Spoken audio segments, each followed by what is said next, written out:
Halo semuanya, selamat datang kembali di channel ini. Pada video ini, saya sedikit mau memberi tanggapan ya, betapa luar biasanya KDM lagi-lagi ya teman-teman menunjukkan kualitasnya sebagai pemimpin ya. Ini di acara Dinas Pendidikan Jabar dihadiri siswa-siswa.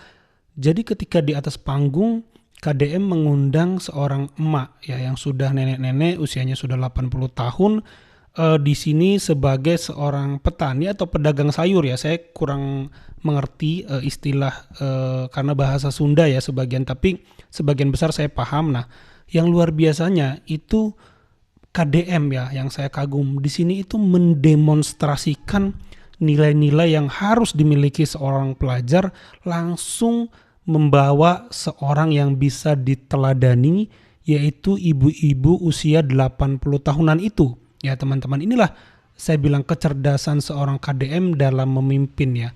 Karena dia banyak berbicara itu melalui contoh. Ini yang jarang hari ini kita dapatkan dari seorang pemimpin, yaitu teladan, mencontohkan ya. Kalau soal memimpin, semua kepala daerah memimpin, menyuruh ya, mengawasi, walaupun banyak kurangnya, tapi yang memberikan teladan saya pikir tidak banyak. Salah satunya yang terus konsisten memberikan teladan menurut saya adalah KDM. Ada banyak aspek sebenarnya yang bisa kita bahas dari panggung tersebut, tapi saya sangat tertarik beberapa hal. Misalnya pertama, bagaimana KDM mendemonstrasikan nilai-nilai yang harus diserap oleh para pelajar, yaitu rasa malu. Ya teman-teman, di sini KDM lihat emak-emak ini 5:30 sudah berangkat kerja. Lalu KDM membandingkannya dengan pelajar yang disuruh masuk pagi sekolah aja udah ngeluh, yang disuruh tidak ke sekolah itu bawa kendaraan atau jalan kaki aja sudah ngeluh. Ya di sini KDM ingin menggerakkan hati para siswa itu agar jangan kalah ya dengan seorang nenek yang sudah tua tapi terus berjalan kaki ya teman-teman. Karena di sini pun KDM bertemu dengan ibu ini ketika sedang belusukan gitu teman-teman. Si ibunya sedang berjalan di tanjakan ya teman-teman. Luar biasa. Dan di sini KDM menyebarkan nilai-nilai dari seorang ibu kepada siswa-siswa untuk diserap ya teman-teman. Luar biasanya ibu ini mengatakan ya lebih baik saya mati daripada minta-minta. Dan di situ disambut oleh KDM, ibu ini bukan beban negara. Luar biasa ya teman-teman, tetapi akan dibantu oleh KDM untuk merenovasi rumahnya itu 40 juta dari Bank Jabar ya teman-teman. Luar biasa nggak? Jadi ini sebuah perpaduan yang luar biasa antara pemimpin dan rakyat ya.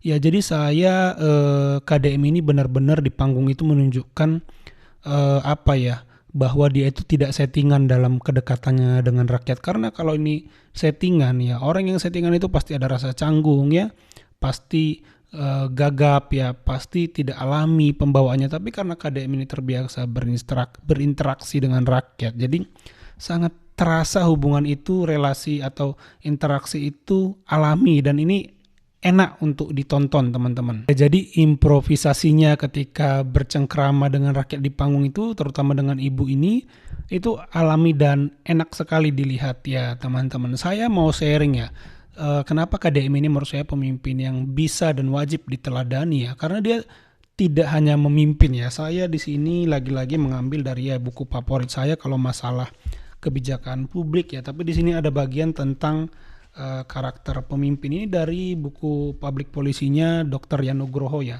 Untuk anak kebijakan publik saya wajibkan Anda beli dan baca buku ini ya. Pertama, di sini saya dari halaman 241 ya. Karakter kepemimpinan yang unggul itu ada 5 ya teman-teman. Di sini pertama adalah karakter ya. Jadi karakter itu sendiri. Pemimpin adalah produk terunggul di lingkungannya ya teman-teman. Jadi di sini pemimpin itu harusnya adalah orang yang di atas rata-rata karena dia terunggul di lingkungannya ya.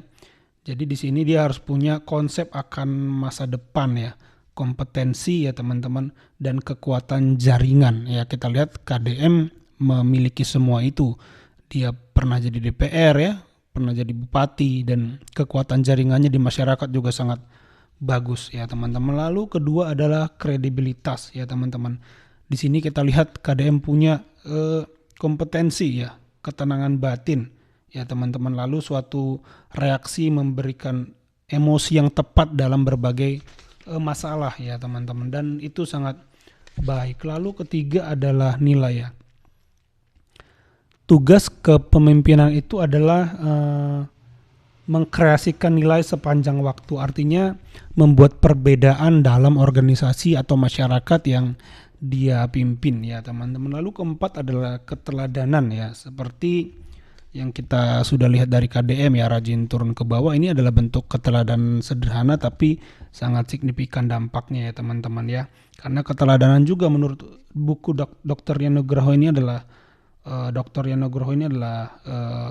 simbol kedewasaan ya teman-teman. Lalu kelima adalah harapan. Ini yang luar biasa ya. Pemimpin yang memberi harapan adalah pemimpin yang membuka mata pengikutnya akan tantangan masa depan dan bagaimana cara mengatasinya. Kita lihat KDM dalam berbagai event atau pidato ini selalu memberikan percikan-percikan harapan akan kehidupan yang lebih baik yang bisa dimiliki. Dia banyak berbicara tentang lingkungan. Ya, ini lingkungan ini penting ya. Lingkungan yang baik itu perlu kita lestarikan dan jaga, dan KDM di sini sangat concern dan fokus pada isu lingkungan, dan itu memberikan harapan ya akan Jabar yang lebih baik ya secara tempat atau secara ekosistem kehidupan untuk manusia, untuk makhluk hidup lain seperti tumbuhan ya, untuk hewan. Jadi harmonis hidup di Jabar ini, karena Jabar ini kan banyak sekali hutan ya, lahan hijau ya, di Lembang sana, di Subang juga ya, daerah-daerah yang harusnya menjadi lestari gitu. Menurut survei terbaru dia sudah menjadi tokoh paling atas, hampir mendekati Pak Prabowo, dan saya yakin itu hanya masalah waktu dia akan nomor 1 mengalahkan Pak Prabowo. Karena apa? Dia sejauh ini tidak punya blunder-blunder yang terkesan memihak elit atau orang kaya. Dia seluruh kebijakannya secara konsisten itu pro pada rakyat kecil ya.